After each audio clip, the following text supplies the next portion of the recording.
Well guys, here is a brand new Victoria 2 tutorial, and today's video, because this is something I've been wanting to talk about for a while, and I wanted to explain more how parties work, and like all their policies and all that, because their policies affect what your country will be able to do. So of course, it's probably too early in the game to show everything, but in normal game, there are 7 ideologies you should look up right here: conservatives, liberals, and reactionaries at the start of the game. Now, later on in the game, you'll unlock anarcho-liberals, socialists, communists, and fascists. Each country has at least one party of that ideology. However, some countries have more than one of each group. I know some countries in the game have like 2 or 3 liberal parties, 2 or 3 conservative parties. I think 2 or 3 are socialist or communist parties. Like, some have just multiple of them. Some will have parties that change over time, like America. Like, their 2 main parties to start the game disappear as the game goes on, put it simply. So, yeah. Now, each party, party in power does, each, party has, views on certain policies, which are 5: trade, economic, religious, citizenship, and war. And they have, and each, policy has a range of 2 to 4 ideas to how to implement them and all that. So I wanted to go through all of them. So anyways, we're going to go through it right here. So first off, trade policy. Thankfully, it's simple. There's just 2: protectionism and free trade. So under protectionism, you see right here, you can set your tariff to be at 100%. You can set up to 100%, and I think there's a cap of how low you can go. Like, I think some parties, or maybe I'm thinking of maybe some mods instead of just vanilla, you can have 0 tariff as your minimum. You can't, like, have a negative tariff. But yeah, under protectionism, you can have up to 100% tariff. Whereas free trade, which the Whig Party, for the British I'm playing as, their tariff can only be up to 25%, so it's capped and all that. So basically, protectionism is a higher ceiling, and free trade has a higher, lower floor. So always, preferably, protectionism is always better, just in case you can get to 100% tariff. Because at worst, with protectionism, you could still at least get to 0 tariff, maybe sometimes below it, but at least you have go up to 100% if you want. Whereas free trade, limited to 25%, that's kind of cringe, especially early on in the game when you badly need money. Now, next up is economic policy. There's 4 of them. There's planned economy, state capitalism, interventionism, and laissez-faire. So I'm going to start at the beginning and go for the top, since you can't see it here.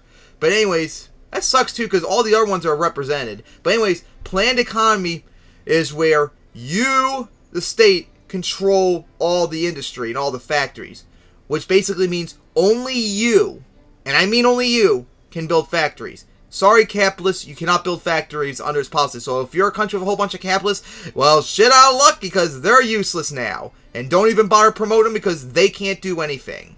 So, yeah, you build all the factories and everything. Now, the problem is that they cost 4 times as much, I think it was. So factories are more expensive to build and maintain, and they're less efficient. And then next up is state capitalism. Now, state capitalism is kind of like the same thing as planned economy, but capitalists can build factories if they want. They're not going to really do it that much, but they at least can do it. Now, I think it was factories cost twice as much to maintain and are still inefficient, but it's not as bad as planned economy. And then finally, when you get to interventionism, only capitalists can build factories, but you could still subsidize them, upgrade them, fund them, and all that. You could do everything except build factories. And of course, but when you do that though, factories become cheaper and more efficient for the capitalists. And then finally, laissez-faire. Under laissez-faire, factories are completely, it's a reverse of planned economy. Only capitalists can build factories, but they are cheaper and more efficient, as you can see right there with the factory output and the factory owner costs. Now, planned economy is one of the worst ideas in the game. State capitalism is superior. The factories are more efficient, and all that cheaper, you can still build them up, and at least capitalists can build factories if they want to. Always. Try your best to avoid planned economy. State capitalism is superior. So the idea is, at the beginning of the game, you want to start off with state capitalism. That way you can build up factories, because most countries do not have capitalists to build factories, so you have to do it all on your own for a little bit. Then hopefully later on, when your industry builds up, you get more literacy and more capitalists, you want to try and go over to interventionism and let them try and take over a little bit, but still subsidize them and help build up factories in the meanwhile. But the ultimate goal is eventually to go to laissez-faire, because it's so much efficient. But when you go to laissez-faire, your economy, your industry will most likely have a massive die-off because it's inefficient. But eventually, hopefully, the capitalists will quickly take over and really ramp up your industry to an extreme height that will never be matched otherwise. But otherwise, so that's the goal. Avoid planned economy, start off with state capitalism, go over to interventionism as soon as you can, and then if possible, go to laissez-faire, because that's the best one. But if your economy can't support, then go stick with interventionism. Alright, then there's the religious policies. There's 4 of them. There's moralism, pluralism, secularized, and atheism. Unfortunately, these really do not have any effect in the game whatsoever, to the point where they're largely ignorable. Which kind of sucks that they have no real value whatsoever. Like, religion in this game should have way more of an impact, for crying out loud. But it really does not. But moralism, people that are that value moralism will be more likely to support the party that supports moralism. Pluralism, countries that are not, pops that are not the state religion, like the British. Where does it show their state? It's right. I don't think it shows in the game, but each country has a state religion, which most likely for the British here would probably be where's the religion? Here we go.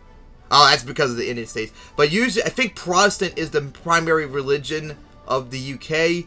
So pops that are not Protestant are more likely to vote for secularized and pluralism, whereas pops of Protestant and of course care about moralism will most likely support governments that are parties that support moralism. And then there's atheism, which I really do not know what it does, because atheism is actually not represented in this game, if I remember correctly. Like, there's literally no atheist religion group in this game. So, really don't know what that's about. But yeah, the religious policies are pretty much ignorable, because they really do not have any effect in the game. Now, this one does have an effect, and that is the citizenship policy, as there's just 3 of them. There's residency, limited citizenship, and full citizenship. And this actually affects voting too. So under residency, only pops of your primary culture can vote. That's it. So under residency, which you can see right here, only pops of British primary culture can vote. Everyone else are not allowed to vote. Then next up was limited citizenship, which means pops of accepted cultures can now vote. So that would mean Anglo-Canadians would be able to vote under limited citizenship. And assimilation rate is 10%, so that means pops are more likely to assimilate to become British. And 10% is a pretty big one. But, the next thing is full citizenship, which anyone in your country is allowed to vote. And it has a 25% assimilation rate. And that is really huge. So yeah, this one, residency is complete shit, and you should go for full citizenship as soon as possible.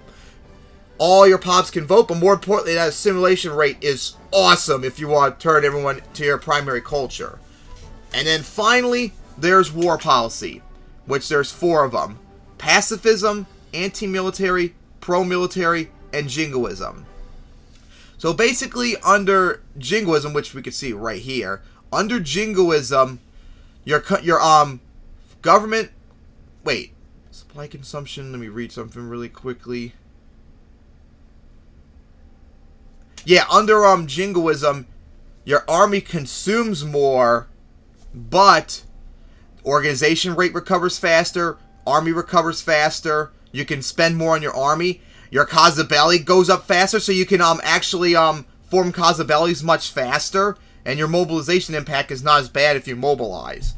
So basically, as you go down, Supply consumption goes down, except for pacifism. I think pacifism has the worst supply consumption in the game because you aren't really supposed to be fighting. Organization rate goes down.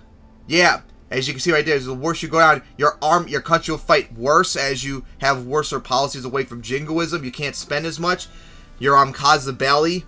Speed slows down, and your country will be hurt by mobilization more. So yeah, at all costs, you must go with jingoism, because every other one is just ass. Straight up ass. Like, outside of the 10% supply consumption, jingoism has the superiority in every single way. So yeah, those are all the political parties done. So when it comes to trade, protectionism is better over free trade. Economic policies, don't do planned economy. Stick with state capitalism at the start. Go with interventionism, and then if possible, go to laissez-faire. But if you can't, stick with interventionism after a while. Religious policy doesn't matter. Citizenship, go with full citizenship ASAP. And policy, war, jingoism. So those would be the preferred policies. Protectionism, free, laissez-faire, ideally, but interventionism probably more practical, and state capitalism at the beginning. Religion doesn't matter. Full citizenship and jingoism are the best policies in the game, at least for vanilla. Alright, hope you all enjoyed that tutorial, and see you all next time.